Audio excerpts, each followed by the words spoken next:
at times. So we're recording. Awesome. So welcome everyone to the Clean Network weekly telecon. It is May 5th, 2020. Hard to say that, 2020, wow. So we are in the year of our 10 years as an organization. We don't actually know the official start of the Clean Network. We've lost track of when actually Tamara Ledley sent me a while ago the first recorded notes of the Clean Network. I'll have to dig back. Katie, I think you were on that list as well. Yeah, I was. It would be interesting to see when the first recorded notes of the Clean Network, which was at that time the Climate Literacy Network. We evolved into the Clean Network subsequent to that. So, but we've been meeting weekly since 2008. So we're actually over 10 years. But anyway, so today is an informal conversation. I'm your facilitator, Frank Niepold at NOAA. And so we're not doing a listening session today. So we can do, let's start off with introductions, does everybody know everyone? I mean,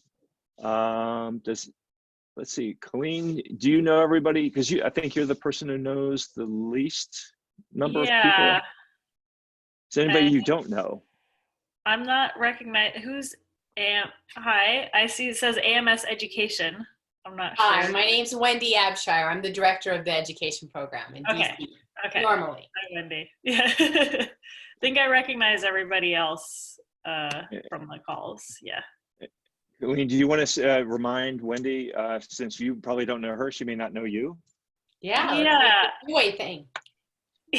Yeah, I work for the nonprofit called Renewable Energy Alaska Project, and I'm the energy education director. So I travel around the state normally, not right now, doing classroom visits and teacher trainings around clean energy. So it's not just renewable energy. I do a lot of energy efficiency and on renewable energy.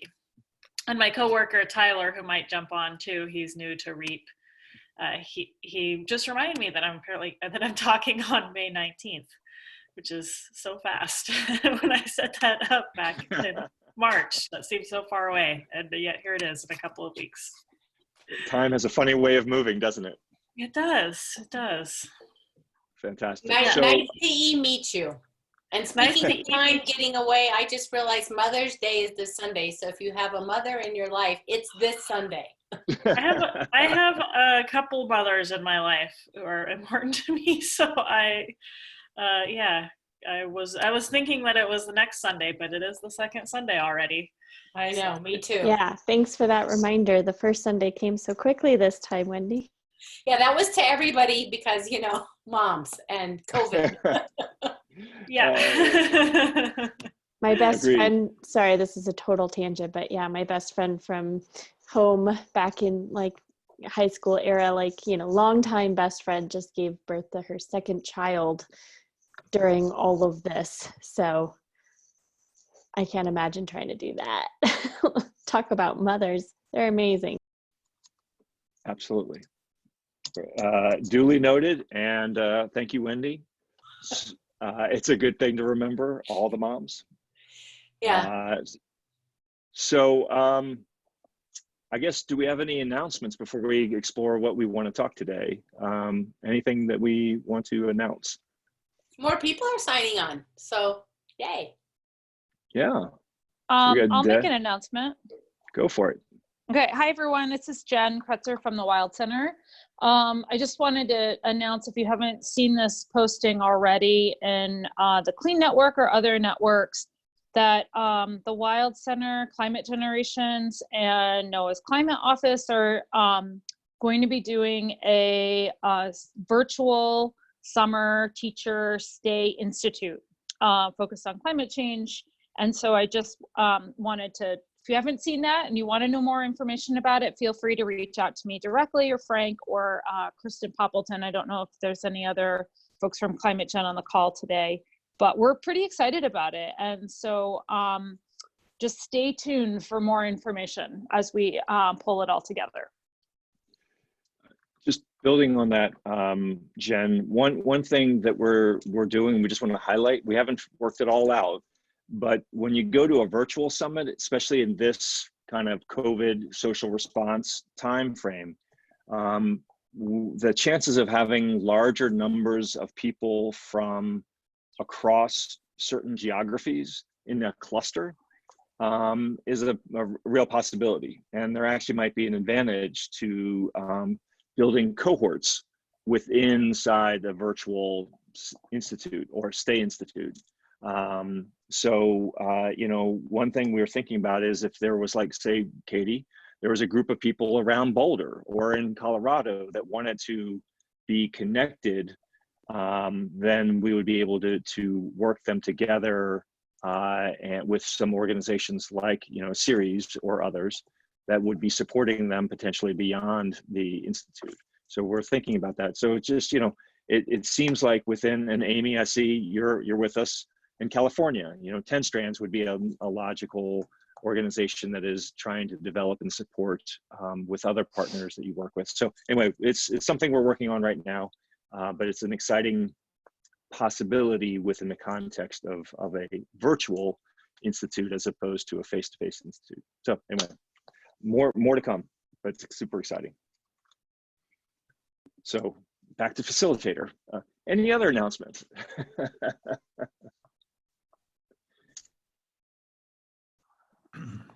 This is Ed Robeck from AGI. This is the first chance I've had to speak to all of you. Hi, Frank. Yeah. And those of you I know, a few. I direct education and outreach for the American Geosciences Institute. Have just joined the last few meetings and been very impressed. So I'm going to continue. And thanks very much for having these teleconferences. I will mention really quickly that I don't know if you all are aware, but this week also there's what's called a STEM for All video showcase is taking place, and several of those videos are about projects that are related to climate and climate education. So I'm putting a link in the chat box. If you log in, you can watch the video so you can know what kinds of projects are federally funded that might be of interest to your work. And just a question. Go. I'm sorry, Jim. Just a quick follow-up. No, when you looked into those, that you found some that were aligned to the work that we focus on within the Clean Network? I've seen two for sure that did. In terms of having kids use real data to look at things. Right. Now, remember, these are 3-minute videos, so it would be this would introduce you to the project, and then you would want to go to the project website or talk to the PIs to get more information. The one that comes to mind right away is called Real Science, Real Data. Is one. I'm just laughing because I literally just came from a call where we're meeting with the person who launched that project. And it looked real. So I don't know if you can say anything about it, but I just saw the video and I was impressed with the way they were using NASA data. Yeah, I'm in a collaborative project with the University of Maine and EDC and the Mount Washington Observatory out in New Hampshire, and the focus of that project is data analysis practices and learning. And so we're gonna do some sharing of curriculum development efforts with Leah Peak and with their group who did that work. So yeah, I'm actually really excited to sit down with them more deeply. I've met with them a couple of years ago and just great work. Yeah. Awesome. Thanks, Dad. Yeah. So a question I'm definitely following and saw the announcement that is starting today. Do I understand it correctly? The videos are up for a week. It's basically a showcase for a while. It's not, or is it, I haven't even looked yet. Is it like some are up now and some are up later? How does that work? That for the next week, what are we going to miss things if we don't see certain things today? No, you won't miss them. They go, so this week, the showcase is featuring this year's videos. These are all federally funded projects, and most of the core audience is education. There's a little bit of, not all federal funded and not all are education related particularly, but generally that's the audience.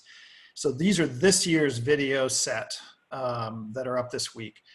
After this week, they'll be moved to another site, and I cannot remember what they call it.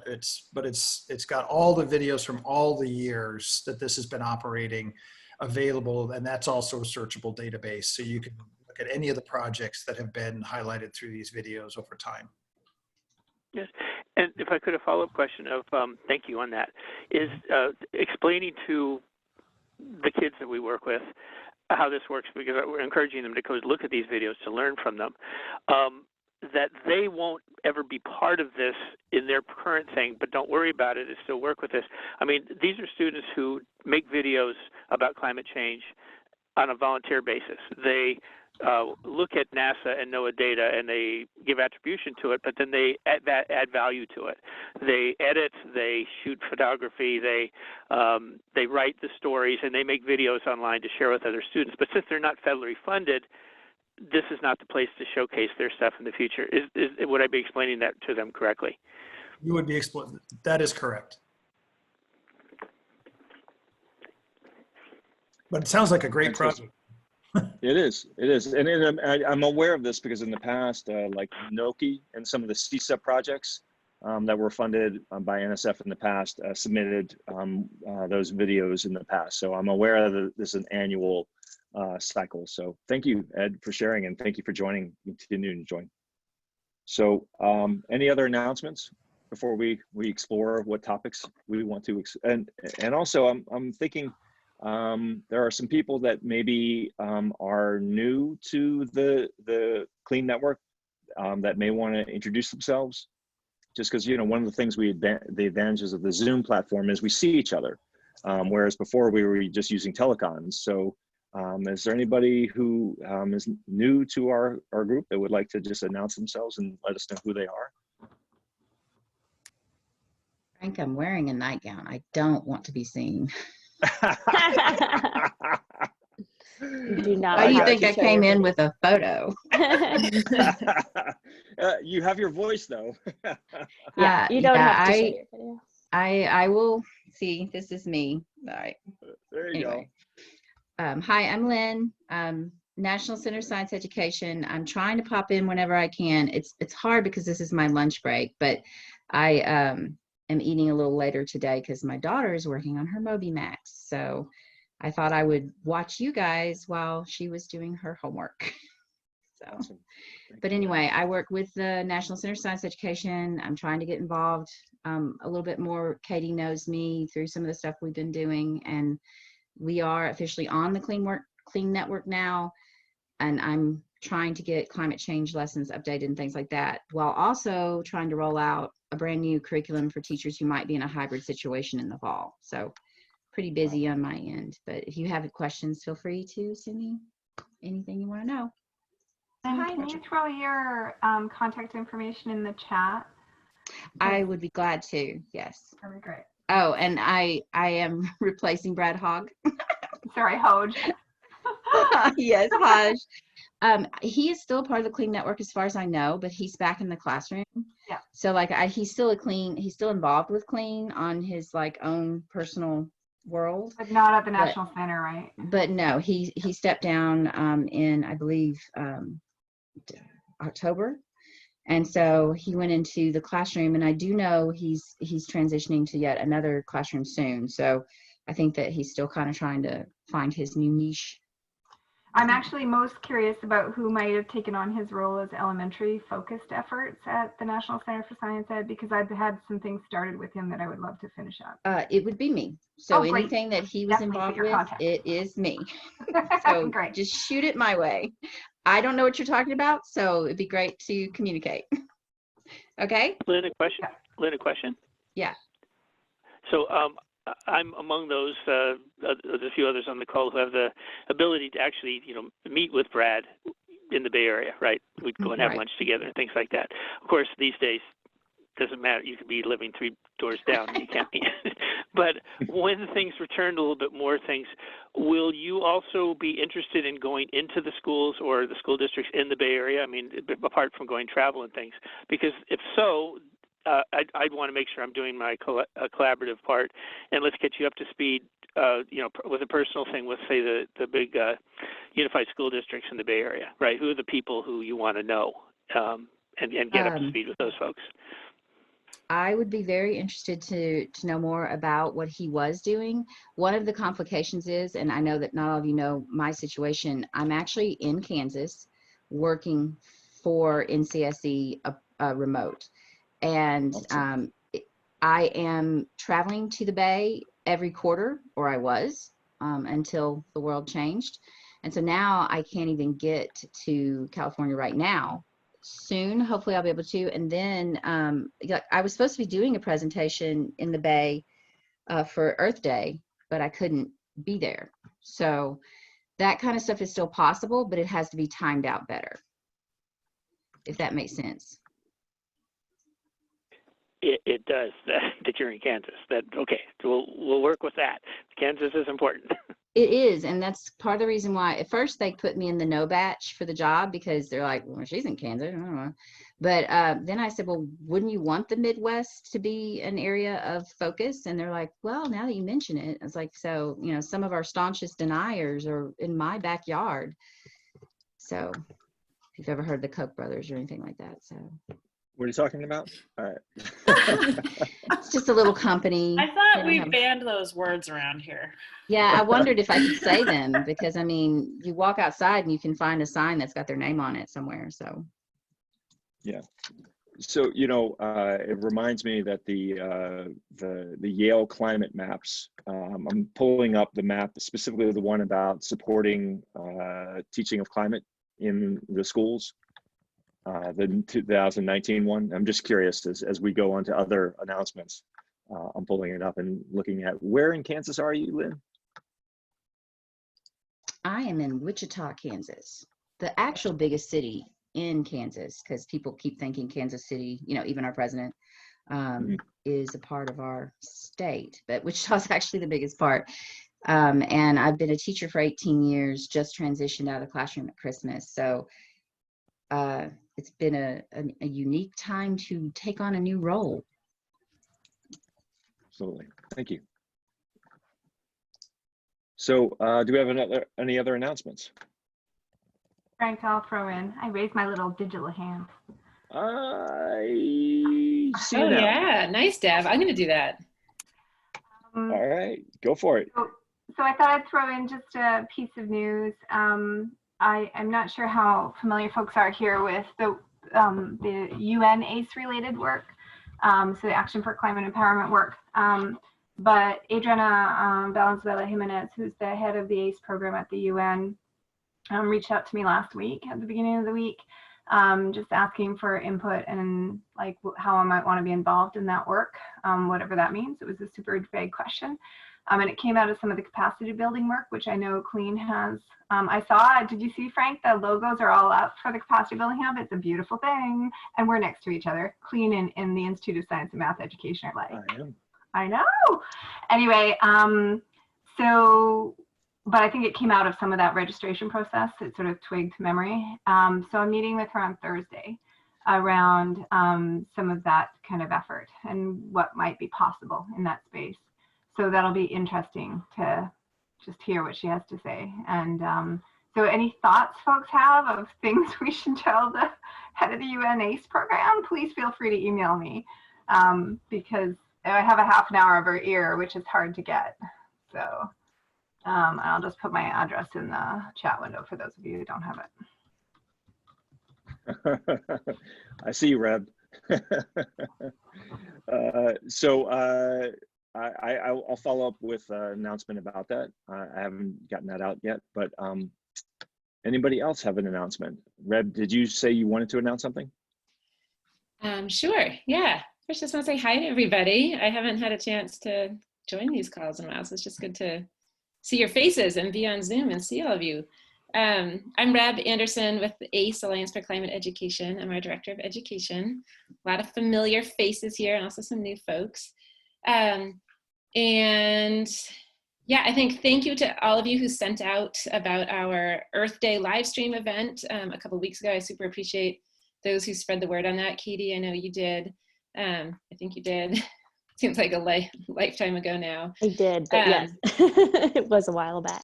Yeah, we had, I think we had like 3,000 people join us on that event, which was really cool. Chuta Scott Martinez and Vic Barrett were there. It was really awesome.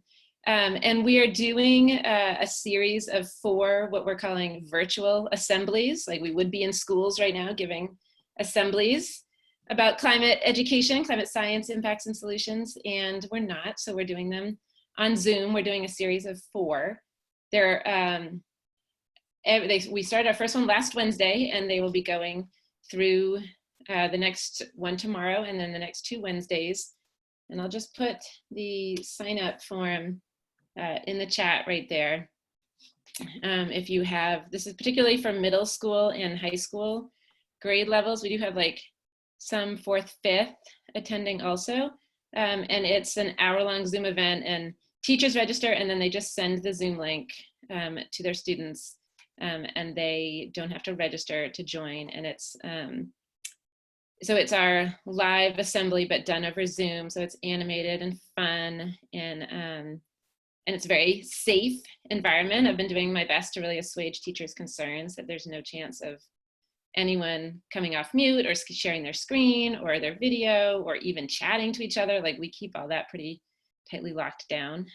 So please, yeah, if you all would be able to share that out with your networks, that would be great. Reb, would you mind putting a fresh announcement that it would make it easier for us to share with our networks into the Clean listserv? Yeah, I would be happy to do that. That'd be awesome. Thank you, Wendy. Awesome. Any other announcements? I did have one that I wanted to brief you guys about. No? All right. So as Deb mentioned, we'd always come back. Frank. Oh, go for it. Go for it. Oh, sorry. I'm like, where's the hand raising? There it is. Go for it. I think I've talked to Frank about this group before, or podcast, but if you guys aren't aware of it, there's a really cool podcast called America Adapts. And the guy's name is Doug Parsons, and he talks to climate adaptation professionals. So they're often, urban planners or, engineers or things like that. But in their podcast, America Adapts podcast, they have annotated and worked with some educators to use podcasts in the classroom. And so this is just something else to add to your toolbox. If you've never looked at America Adapts, you might look at it and share it with any educators you think might use it. But also, I'm still concerned, and I mentioned this on the last call, that we've got the educators here and the communicators here and the people doing the stuff on the ground here, and I'm still not sure that we're all talking to each other yet. So I'm trying to help people find each other. So America Adapts podcast. Fantastic. Thank you, Ginger. So in the spirit of what you just said, Ginger, actually, at the international level, an opportunity to kind of build on some of that network building under the United Nations Framework Convention on Climate Change. We're support the ECOS network, which is the Education, Communication, Outreach Stakeholders Network at the international level. It's kind of like Clean International. This request to submit networks and organizations to be part of the Paris Committee on Capacity Building, the PCCB. And I submitted on behalf of the Clean Network that we would be a member of that. And we were formally accepted with a long list of other organizations. So given the uncertainties of where how all that international work is going to happen with COP26 and the ongoing work to implementing that work across the world, but I just wanted to let you guys know, I'll follow up with an email to the wider listserv, but we hope that this gives Clean a foothold at least within the United States, some Canada, for the most part. That's really where Clean is. That we would be part of that architecture as it moves forward.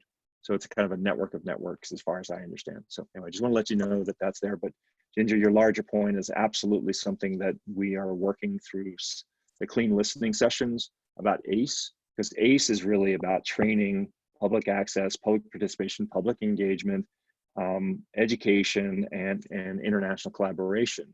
So it's that larger umbrella framework that we are part of, but we are not it. It is bigger than us. So we're trying to figure out how to work strategically in that space with those networks, because there's a lot of other networks that aren't naturally part of clean. So I appreciate your point. So any other announcements? We could do announcements for the whole time today, but it's a rich announcement day, but any other announcements? If not, then are there any topics that we want to discuss? Anything that we want to kick around? We have a good group of people today. It's a large group. 16 is good for us on these kind of calls. Yeah, so. I'd like to, they don't have to go first, but I do have a couple questions to take advantage of the group here that probably could be addressed very quickly. I mean, so it's not a whole discussion, but a couple questions. So somewhere in the mix, if I could raise these questions, Katie in particular, you'd be helpful on one. So. Well, I mean, unless I mean, why don't we tee them all up? If anything you guys want to talk about, and then we'll try and organize them, and then so okay. Stack them, and then organize. Stack them, yeah. I would love to hear how people are adapting their program work right now. Like Wendy, Summer, how far out are you all looking? What are you thinking the likelihood of like fall in person? Yeah, I'd be happy to talk about that. I think it's is versus summer. And also, I'd love to just get any, like, if people feel comfortable giving any lay of the landscape on, like, whether I know that, like, around, if people have had to have conversations about laying folks off already, if that's in the works. Only obviously as you feel comfortable sharing that, if any of that's happened already. Okay. Jen? Yeah, I'm happy to share a couple things. We've been very fortunate. I think maybe we're stacking our topic lists right now, and then Frank was gonna. Yep, I got it. So before we jump into that, thank you, Reb. You're right on. Sorry. No need. Any other topics that we want to possibly explore today?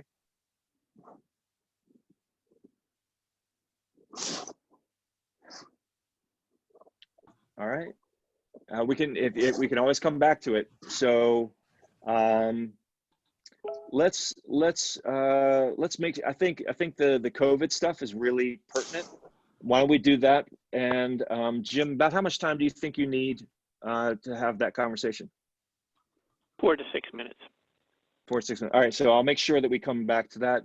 If we have a full head of steam and we're chucking along, I'll make sure we get in there before the end of the time.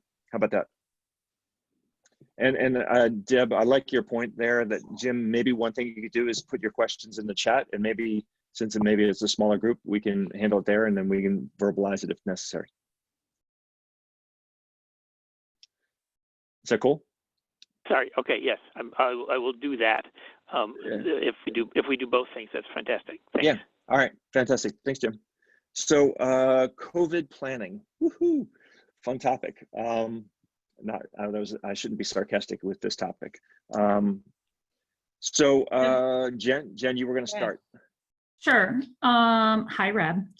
Hi. Good to see you. A couple things. So I think I know most of you, but so I work for a science museum in northern New York State, and we've been very fortunate. We haven't had to do any layoffs. We're successful in getting a small business loan and are right now essentially covered through the end of June, and then we'll see what happens after that. But we are still moving like full steam ahead. Like we were able to pivot pretty quickly to a lot of digital programming in general across the museum. So we're doing those daily. And actually tomorrow, one of our climate staff person, Erin Griffin, is doing a lunchtime live tell your climate story program for the museum. So using, I think, some of ACE's resources, and which is awesome. So, and we've also been doing science atmosphere programming and iNaturalist, and sort of integrating a lot of different things, using mostly Zoom and Facebook Live to date. We are going to be partnering with Climate Gen and NOAA on a virtual Teacher Climate Institute this summer. So that's something we were pretty excited to try. And we were talking about that a little bit, I think, before you jumped on, Reb. So we can fill you in about that, because of course we want to, I think, rope you into some of it. So there's that. And I was just, we've been contemplating whether or not our Youth Climate Summit, right now, the main summit that we host at the Wild Center every year, which is scheduled for the beginning in November, is likely to be virtual. So we've had a lot of other summits that are either postponing, canceling, or moving to virtual. And there's 2 virtual summits happening this month. So we're going to be following those. One's in the Bronx and the other is out in the Buffalo area. So we are seeing a lot of things move virtually, because we just don't, I mean, in New York State right now, like tourist attractions are at the absolute bottom of the list for places that will reopen. Anything that will draw people together from different places, like, is just not high on the list. So, I mean, it's not on, I mean, it's at the bottom of the list of places to reopen. So, you know, it's a little bit unclear about when an actual reopening will happen for us. So that's a little bit of a long-winded answer, but that's kind of the lay of the landscape. But I have heard, like, across like the Aztec and AZA communities, and maybe there are others here that are also familiar with that, there have been tons of furloughs and layoffs, and like, I mean, all the museums are closed right now. There's a lot of like stuff in the mix around reopening protocols and procedures, and there's been some great resources coming out of the museum sector. And there's been a lot of really great virtual resources and virtual teaching and learning coming out of the museum sector. I'm happy to share with anyone who's interested about where to go for those resources too, but I won't take up too much time with that. Reb, since you mentioned my name, I'll just try to quickly go through status in a sharing way here. Fortunately, the courses we were running while this hit this spring were 3 online courses. And despite the incredible ask of teachers nationwide, we've had virtually no dropouts, despite the load they were already carrying. So they were committed and they're seeing it through, which is just further evidence of the incredible nature of teachers. Our summer courses, we had 2 courses scheduled for July. One went completely online. It's been for 3 years, it's had 5 weeks online, 1 week in person. And we made the decision to bring that 1 week on person also virtual, and that course is going ahead. We invited more teachers than usual, and we're seeing fewer acceptances thus far. Not surprising. Total burnout, need to recover. Wait, I don't want to take an online class. But we're still going to have a terrific cadre. It's going to, I think by the time it all settles, we'll have a full-size, regular-size class. So it was really good to have invited more people, which the reason we invited them was really that the online component only allowed us to invite more. So we were hopeful it would be more, but it makes sense that a lot of people are just not up for it for any number of reasons, including the fact their kids are going to be home with them all summer with no camps or anything. The other course was not in that same state of readiness to go online at all. So we have postponed it for a year. But we leveraged the grant funding so that we could still make the grant funding flow for that course. We are doing a curriculum overhaul. So we're able to basically support everyone that had staff hours invested that grant would support. That will still be able to happen even though we're not holding the class. So that's awesome. And then when we go back to fall, we run 3 online classes. We haven't had to lay anyone off, because we also, the AMS was successful in a small business loan, which bought us the same 2 months that you got, Jen. The AMS education program is a little bit different than the AMS as a whole in terms of our grant funding and income streams.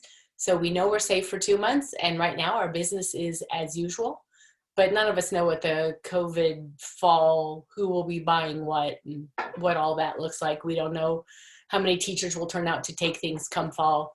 We're leveraging some of the grant money that we didn't have to spend on hotels and airfare to actually pay the registration fees for Teacher for Fall, at least as many as we can, to remove barriers for participation in fall, so that hopefully that incentive will help some teachers that are on the fence but had financial barriers. More of them will be able to participate in fall. The AMS as a whole, it's a disaster for the meetings department. Everything's pushed, and meetings is one of the large income. So in terms of the overall health and layoffs come fall, we are living in an uncertain world and no one knows. Wendy, one, given your unique position in the call here, we just finished the AGU, what we would submit. Are you guys seeing, when does AMS submissions for not for sessions, not for individual talks, go in? Has it already been in? Sessions has already been running. All right. I don't know that we were When does it close? I think it already closed, didn't it? I think it already did. It did. Yeah, so it'd be interesting. Yeah, it'd be interesting just to see if the session submissions is down compared to previous numbers. Well, the AMS part of that is kind of weird because it's not driven by session submissions. It's session submissions are sort of the salt and pepper on top of the committee planning.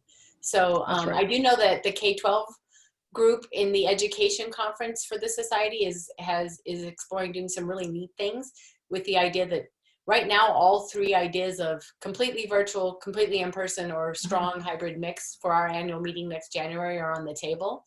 But the education conference itself is considering a session that's planned for virtual outreach into schools in the greater New Orleans area. And that way we're set regardless of which of those plans goes forward. Gotcha. Do others have any COVID planning, face-to-face transition topics or experiences to share? Yeah, I can throw in on Reb's question too. So a couple different scales of work that we've had to adjust around this that are relevant to your question, Reb.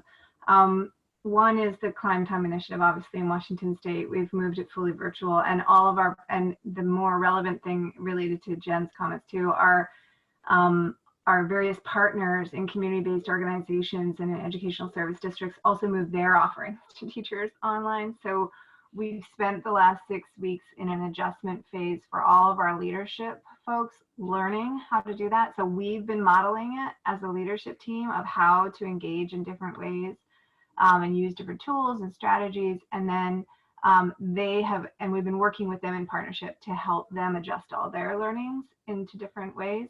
And part of that is also how we have reorganized the legislative funding to be able to be more flexible and adaptive so that local nonprofits that are involved in our work, which are most vulnerable in this moment, are able to shift funding around. So shift it from like travel, like Wendy's saying, so shift it from travel and food and stuff like that into personnel.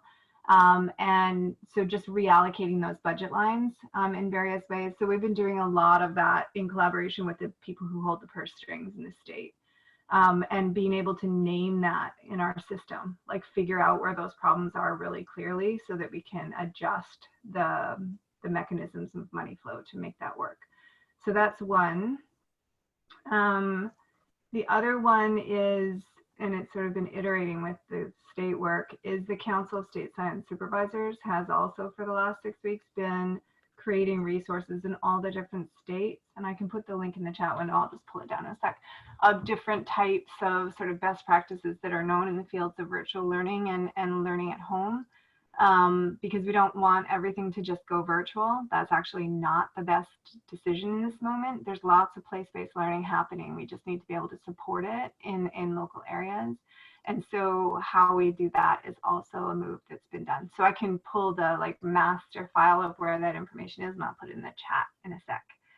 And then there was one other one. Oh, so one of the things that's been happening related to sort of, I guess related to this question specifically, is the way that we are engaging in professional learning. So with teachers or with other colleagues or meetings, like the AMS is responsible for a lot of those types of things. And one of the things is not to do the same thing virtually that we would have done, but to design for the virtual environment for the goal of what the thing was supposed to be, right? And that seems really obvious in so many ways and is not really what's been happening universally. So really trying to step back from what we're doing and say, what did we want to achieve? And given this space and time and tools that we have, how do we reorganize for it? So an example of that is we just decided that inside the Climb Time Initiative, we should do a more coordinated effort around professional learning across the state instead of more individual things, because it was too much for every project to handle the backbone of managing that. So as a whole unified team, we pulled together 2 days of virtual learning. Clean, actually, Katie, woo, woo, shout out to Katie here, on a fairly short notice. I was like, hey, you want to do something on Clean? And so Frank's actually up too for the next round. And so we gave 20 sessions across a 2-day panel. The 2-day panels were separated by a day, because why are we doing 2 days of a conference when we don't need to do them 2 days in a row? They were scattered from 8:30 in the morning to 8:30 at night across different windows of time for people and people could opt into one and not the whole thing. And so they were very appropriate for people being able to pop in and out of different activities. And each one offered clock hours. And we did it through our state office as a partnership. So they were free because the state can offer clock hours for free.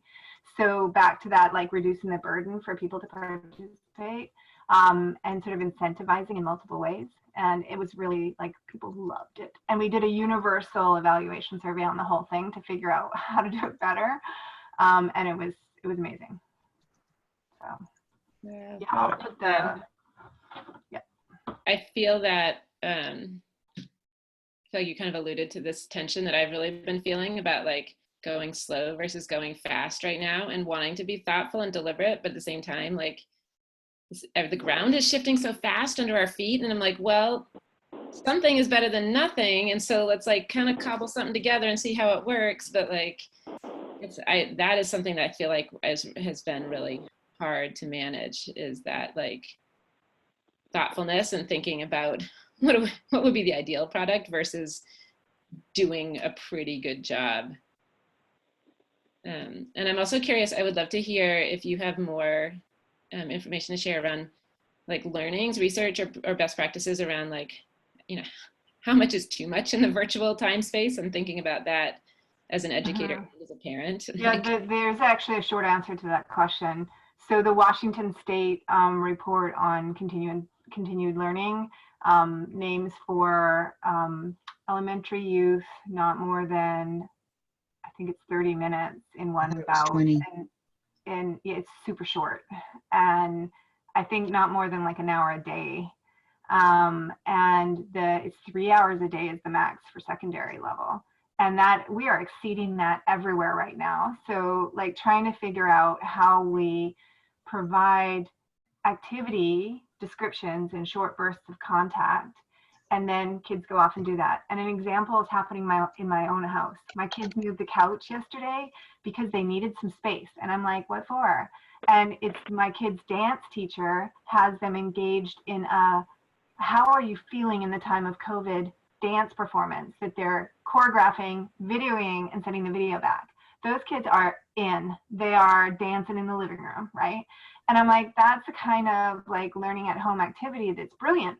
And, so thinking through things. And from an adult learning perspective, I'm sorry I don't have the literature handy, but I know that at Comet, in my previous job with all the online learning for adults, we've been offering in that space online full week-long courses for adults virtually for 18 years. And we maxed out, instead of the normal classroom day that was spread over a 9-hour report to your residence course, maximum online contact was 6.5 hours of adult learning spread throughout the day with really intent design for online learning, with breaks, with interactivity, with small group workout, not all together at the same time.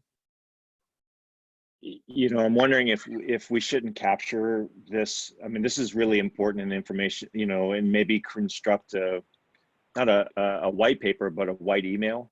That just doesn't sound right. But you know what I mean. Let's get rid of the white. But I mean, helpful guidance from this information. I mean, just rapid information, because it's, Lynn, I saw you amend the 30 with 20, right? That's coming from somewhere. And where is it coming from? The stuff I was getting was all from the Kansas Continuous Task Force. They were one of the first ones out of the gate, as you can imagine, since they shut schools down first. Lord Kelly put a plan in place pretty quick that involved a lot of people. And if you go to the Kansas Department of Ed webpage, they have a really amazing continuous workforce page that I recommend. I'm not sure exactly where all of their resources are coming from. I've played in it, dabbled in it a little bit, just because I'm also teaching a 12-year-old at this time to kind of figure out what to do on my end as mom. But one of the things I wanted to mention is that the Council of State Science Supervisors, that's another affiliate group I'm involved with. And I think one or two of you guys are also on that. I'm not 100%. Yeah, I thought Deb was. I'm still learning names, like I said. And I know they're trying to do a lot of stuff with what does good PD look like? How should we be setting that up? And we're trying to develop a calendar of things to share with teachers. And the biggest thing is it's got to be purposeful. The shorter, the better. They don't have a lot of free time. And teachers, and one element that's really on my mind is that as I'm a teacher moving out of the classroom, all my friends are posting about how depressed they are. So our teachers are kind of moving into this stage 6 to 8 weeks in where the struggle is very real, and a lot of them want to just kind of like stop and think it'll all be better in the fall, if that makes sense. And I'm hearing a lot of that, and I just wanted to bring that to your attention, even though it doesn't directly tie to our climate change issues. I think our teacher sanity is something that we really have to be purposeful of when we're thinking about PD online, because they are very emotionally strained right now. And Lynn, just to follow up with that, so I'm the Access Project. I'm one of the Access Project designers.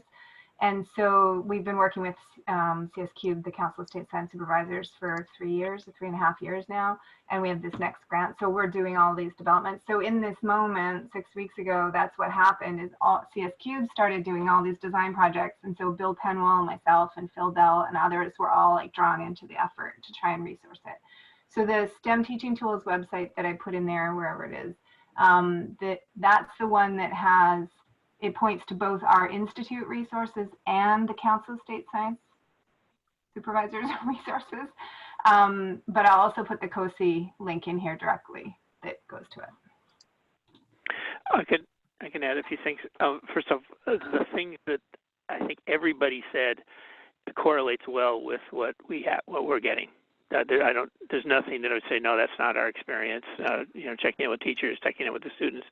One thing I could add is, well, a couple of things. One is students coming back and saying, this is my house, this is my room, maybe I do a little homework, but this is not my workspace for doing school. I do that at school. And that's just that they have, it's not like they have a home office like adults goes, oh, it's just to get on the computer. It's the same thing. So there's a whole thing of them coming back and saying to the teacher, I just can't focus here, right? I can't do that. That's it's a place type of thing. Let's see. One thing that we are having success with, and this is so different but a little bit unique, is I guess it's a classic case of turning a problem into something that is working to your advantage. We've always had a problem with, we do so much with the public, we do so much within this classroom things, and we've got all these video cameras running all the time. We're always shooting video, and there's often not a time to turn that into something that you make public. So this is a chance to kind of go back and see that. And so the students are able to go back and they have videos that they have shot, that they have done with the public, with teaching the middle schools, teaching the elementary schools. This is them teaching, them doing things, or them being out in the public, or them being out in front of the White House I mean, so they can see themselves back when they could be out socially, and they could check in with them. So they can put together these videos at home, and it's their project. I mean, it's a different thing than a homework assignment or being part of the classroom. And we're finding excitement of that. They're writing their own narratives. They're writing their own. They're recording their own thing, and they can do it on their own pace. They can share it with their friend who they can't see right now, but they can make. Well, I'm going to be the left channel, and you're going to be the right channel.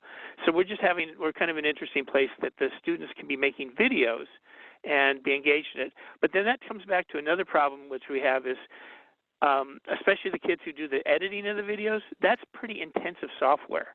And so they have a technology problem. At school, they could use the school computers and use the editing software, but at home, they just have one laptop between them, and their parent is an attorney, and the kid needs to use this intensive laptops. I mean, they can't get things done because of technology being cut up. If you're going to make online videos, you need pretty good equipment, especially if it's the video part. Anyway, that's some particular things, but absolutely, it's very, very hard right now, and we have to be creative in finding ways that engage the students and not just it's not just a classroom, but remotely. Thanks. Thanks, Jim. Thanks, Jim. Thanks everyone for answering. It's really thoughtful and helpful for us. So Reb, one other perspective here. Everything I'm hearing is that there's going to be a second wave of infection in the fall. The 1918 Spanish flu, the fall was worse than the spring, right? And clearly we don't have a national strategy. We don't have the adequate testing. We're not doing contact tracing in a comprehensive national way. And we're not able to isolate sick people from people who are already who aren't sick, and we don't know if herd immunization or whatever it is works with this particular virus. So all that says to me is face-to-face planning for the fall, probably winter, is not good use of people's time. That's my hunch. It sucks beyond measure, but I think the other side of it is in this disruption, it has forced us to push some of our work, which should be impactful at in larger communities than we are able to do with face-to-face. So there might be some advantages that come out of this, or some practices, or some ways of hitting that scale challenge, which is our community-wide challenge. So I'm looking at the Yale maps, and there's populations who really want to move forward and work on this stuff all over the country, but it's uneven.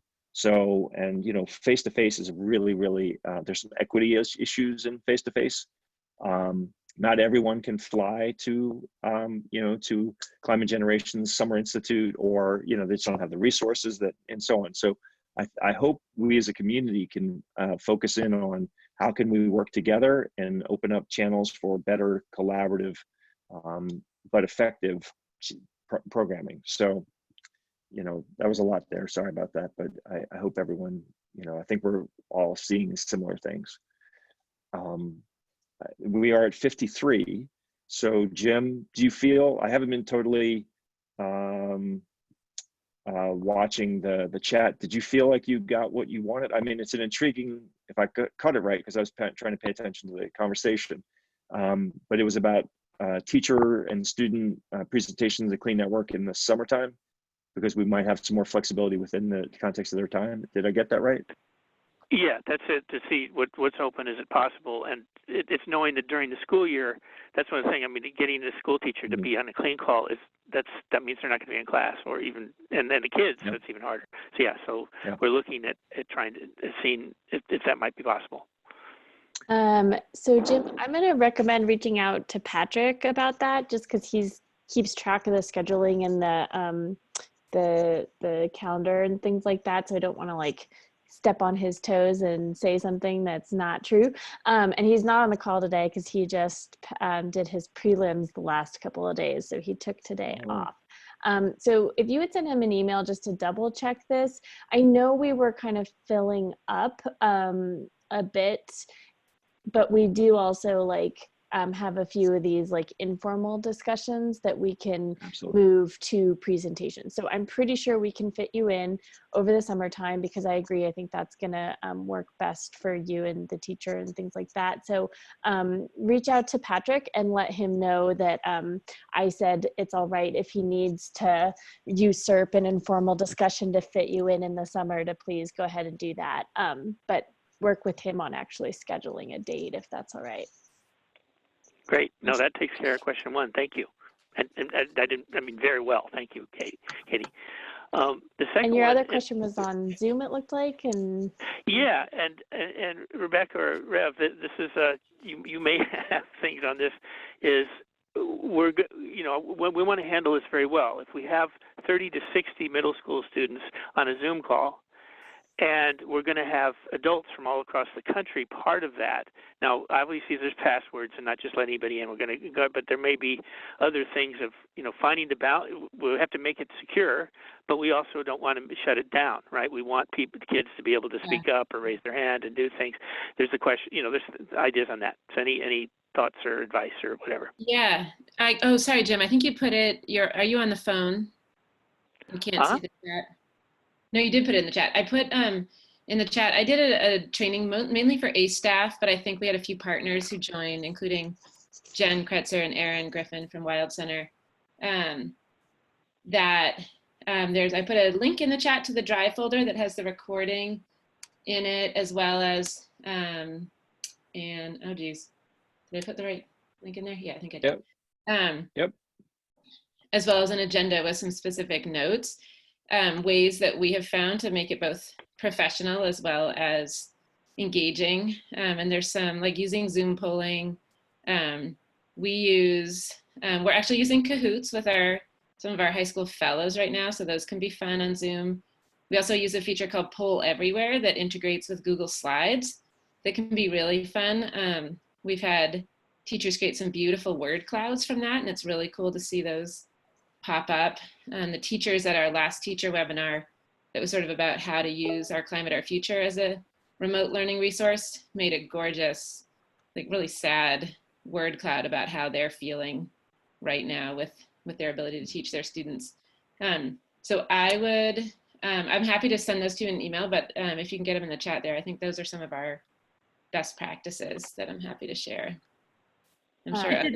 I also did one recently. I mean, what Reb's, I highly recommend listening to and looking at ACES resources, because Reb did a great job on doing training on Zoom. I also have been following an organization called Training for Change, which does a lot of training around social justice and inclusion work, and they have been doing online facilitation training for a while, and they're now in really high demand, now that we're in this pandemic. But I was able to get on one of they have free classes and paid classes on a scale, and they were great. It was great.